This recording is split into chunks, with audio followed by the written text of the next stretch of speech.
Hello guys, നമസ്കാരം. നമുക്കിന്നൊരു ചേമ്പ് കൊണ്ടൊരു കറി ഉണ്ടാക്കാം. വലിയ ചേമ്പാണ് കേട്ടോ. കുറച്ച് മുന്നേ, കുറേ ദിവസം മുന്നേ കൊണ്ടുവന്ന ചേമ്പ്. അത് കാരണം ചേമ്പ് കുറേയൊക്കെ കേട് വന്നു കേട്ടോ. അത് നമുക്ക് എന്ത് ചെയ്യാം, ആ കേട് വന്ന ഭാഗമൊക്കെ ചെത്തി ഒഴിവാക്കട്ടോ. കുറേ ഭാഗം ഒഴിവാക്കാനുണ്ട്. നമുക്ക് ചെത്തി ഒഴിവാക്കിയിട്ട് എന്ത് ചെയ്യണം, എല്ലാ ചേമ്പും അതേപോലെ നമുക്ക് നല്ലവണ്ണം ചെത്തി ഇത് ചിലവർ പറയുന്നത് ചുരണ്ടിയാൽ മതിയല്ലോ എന്ന്. പക്ഷെ അതങ്ങനെയും ചെയ്യുക. പക്ഷെ എന്താ പറയുക, ഇത് കേട് വന്നുകൊണ്ടാണ് വലിയ പ്രശ്നം. അല്ലെങ്കിൽ നമുക്ക് എന്ത് ചെയ്യുക, ചുരണ്ടിയാൽ പെട്ടെന്ന് ഇതാവും. ഇനിയിപ്പോൾ ഏതായാലും ഇത്രയും കേട് വന്നില്ലേ, നമുക്കിത് എന്ത് ചെയ്യുക, ഇത് പുഴുങ്ങിയാലും നല്ല ടേസ്റ്റാണ് കേട്ടോ. പിന്നെ ഇത് കുറച്ചുള്ളൂ. അപ്പോൾ എന്താ കറി വെക്കാം. അപ്പോൾ നോൻപ് മാസമൊക്കെ അല്ലേ, അപ്പോൾ പിന്നെ എന്തായാലും പച്ചക്കറി വേണം. അപ്പോൾ കുറച്ച് തൈര് കൊണ്ടുവന്നിട്ട് അങ്ങനെ അത് വെച്ചിട്ട് നമുക്ക് കറിയാക്കാം. അങ്ങനെ തോല് ചെത്തിയത് നല്ലവണ്ണം കഴുകി വൃത്തിയാക്കട്ടോ. ആ വൃത്തിയാക്കിയത് എന്ത് ചെയ്യുക, ചെറിയ കഷ്ണങ്ങളാക്കണം, കറി വെക്കാനല്ലേ. അപ്പോൾ ഇതുപോലെ ചെറിയ കഷ്ണങ്ങളാക്കി അതിൽ കുറച്ച് മഞ്ഞൾപ്പൊടിയും മുളകും പൊടി, പച്ചമുളകും, കുറച്ച് ഉപ്പും ആവശ്യത്തിന് കേട്ടോ. ഞാൻ കറി വെക്കുമ്പോൾ അങ്ങനെ ഇത്ര സ്പൂണെന്നൊന്നുമില്ല, എനിക്ക് ആവശ്യമുള്ളത് ഞാൻ അങ്ങനെ ഇടുകയാണ് ചെയ്യുക. അപ്പോൾ നമുക്ക് എന്ത് ചെയ്യുക, ഇന്ന് അടുപ്പത്ത് കറി വെക്കട്ടോ. മൺചട്ടിയിലായതുകൊണ്ട് അടുപ്പത്ത് വെക്കാം. ഗ്യാസുമ്മലാകുമ്പോൾ എന്താ പറയുക, മൺചട്ടി വേഗം കേട് വന്നു. അപ്പോൾ നമുക്ക് എന്ത് ചെയ്യുക, അടുപ്പത്ത് വെക്കാം. ഇനി ഇതിലേക്ക് ആവശ്യമുള്ള സാധനങ്ങൾ, തേങ്ങ വേണം കേട്ടോ. തേങ്ങയും കുറച്ച് ജീരകം ഇട്ട് മിക്സിയിൽ നല്ലവണ്ണം നമുക്ക് അരച്ചെടുക്കാം. അരച്ചെടുക്കുമ്പോഴത്തേന് ഏകദേശം നമ്മളെ ചേമ്പ് വെന്തുണ്ടാവും.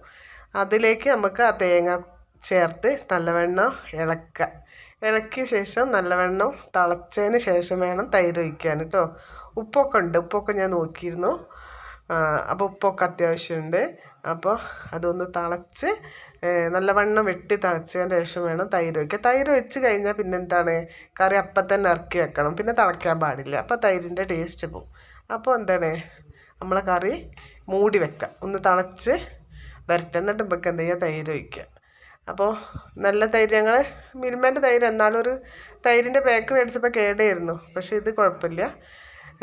അപ്പോൾ നമുക്ക് എന്ത് ചെയ്യുക, തൈര് ഒഴിച്ച് നമുക്ക് എന്ത് ചെയ്യുക, കറി നല്ലവണ്ണം ഇളക്കിയിട്ട് ഇറക്കി വെക്കട്ടോ.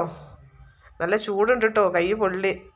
തുടിയൊക്കെ ഉപയോഗിക്കലുണ്ട്. പെട്ടെന്ന് കറി തിളച്ച് ഓവറാവിച്ചിട്ടാണ് ഞാനത് ചെയ്തത്. നമുക്ക് എന്തെങ്കിലും ഒരു ചീനച്ചട്ടി അടുപ്പത്ത് വെച്ചിട്ട് അതിൽ ഇച്ചിരി വെളിച്ചെണ്ണയൊക്കെ ഒഴിച്ച് കടുകും ഉലുവല്ലേ, മോര് കറിയിൽ ഏറ്റവും നല്ലത് ഉലുവ പൊട്ടിക്കുകയാണ് കേട്ടോ. അങ്ങനെ മോളാണ് അടുത്തുള്ളത്, അവൾ കളിയാക്കാണ്. ഉലുവ പൊട്ടണ വെച്ചിട്ടിട്ട് അങ്ങനെ ഉലുവ പൊട്ടിയത് നമുക്ക് എന്ത് ചെയ്യുക, ഇതിലേക്ക് ഒഴിക്കുക കേട്ടോ. മോര് കറിയിൽ ഒഴിച്ചിട്ട് നമുക്കതിൽ മൂടി വെക്കുക. ഇതിൻ്റെ കൂടുതൽ തന്നെ കുറച്ച് കരിവേപ്പിലൊക്കെ ഇടാം, ഉണക്കമുളക് ഇടാം. ഇപ്പോൾ ഞാൻ അത്ര കുഴപ്പമില്ല, നമുക്ക് ചെറിയൊരു കറി എന്നുള്ള രീതിയിൽ ഇത് മാത്രമേ ഇടണുള്ളൂ. ഉലുവയും കടുകും മാത്രമാണ് അതിലേക്ക്. കടുക് പൊട്ടിയതിന് ശേഷം വേണം ഉലുവ ഇടാൻ, എന്നാലാണത് പൊട്ടുള്ളൂ. ഏകദേശം ഇപ്പോൾ ഉലുവയും കടുകൊക്കെ നല്ല പൊട്ടണ ഒച്ച കേൾക്കില്ലേ. നമുക്ക് എന്ത് ചെയ്യാം, അതിലേക്ക് ഉലുവ കടുകും പൊട്ടിച്ചത് നമുക്ക് ചേർത്താം. എന്നിട്ട് നമുക്ക് ആ ചീനച്ചട്ടി തന്നെ വേണം. പയറിന് ഞങ്ങൾ ഉപ്പേരിക്ക് പയർ മുറിച്ചിരുന്നു കേട്ടോ. അപ്പോൾ അതും ആ ചീനച്ചട്ടി തന്നെ അടുപ്പത്തന്നെ വെക്കണം. അപ്പോൾ കുറച്ച് തിരി കത്തിക്കൊണ്ടിരിക്കില്ലേ. അപ്പോൾ നമുക്ക് എന്ത് ചെയ്യാം, അതിലേക്ക് ഒഴിക്കുക. അങ്ങനെ നമ്മുടെ ഉപ്പേരിയിൽ ലേശം വെള്ളം ഒഴിച്ചിട്ട് എന്ത് ചെയ്യുക, ഉപ്പേരി നമുക്ക് ഇളക്കാം. അത് മൂടി വെക്കാട്ടോ.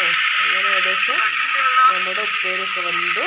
അതിൻ്റെ കൂടെ ഞങ്ങൾ കോളിഫ്ലവർ ഉണ്ടാക്കിയിരുന്നു, ക്യാരറ്റ് ഉണ്ടാക്കിന്, കയ്പ വറുത്തതുണ്ട് കേട്ടോ, പിന്നെ പപ്പടവും. അങ്ങനെ ഏകദേശം ചോറ് തിന്നാനായി. അപ്പോൾ ഞങ്ങൾ എല്ലാ സാധനവും സ്വാമിമാർക്കുള്ള ഞങ്ങൾ വേറെ മാറ്റിയെടുത്തേക്കും. അങ്ങനെ എന്ത് ചെയ്യാണ്, നമുക്ക് മോര് കറിയും പപ്പടവും ഉപ്പേരിയൊക്കെ കൂട്ടിയിട്ട് നമുക്ക് ചോറ് തിന്നാം കേട്ടോ. ടേസ്റ്റ് ഉണ്ടായിരുന്നു കേട്ടോ, നല്ല ടേസ്റ്റ് ഉണ്ട്. മോര് കറീൻ്റെ അതേ ടേസ്റ്റ് ഉണ്ട്. നമ്മളെന്താണ് കാളൻ കറി, മോര് കറി എന്ന് പറയും, കാളൻ കറി എന്ന് പറയും. അപ്പോൾ ചിലർ കർമൂസ പപ്പായ വെച്ചുണ്ടാക്കും, വെള്ളരി വെച്ചുണ്ടാക്കും, ചേന പച്ചക്കായ വെച്ചിട്ടൊക്കെ നമുക്ക് എന്താണ് മോര് കറി ഉണ്ടാക്കാം. അതേമാതിരി തന്നെ ചേമ്പ് ഉപയോഗിച്ച് നമുക്ക് കാളൻ കറി ഉണ്ടാക്കാം. എന്നാൽ ആയിക്കോട്ടെ, എല്ലാവർക്കും ബൈ. എല്ലാവരും ഒന്ന് ട്രൈ ചെയ്ത് നോക്കണം കേട്ടോ.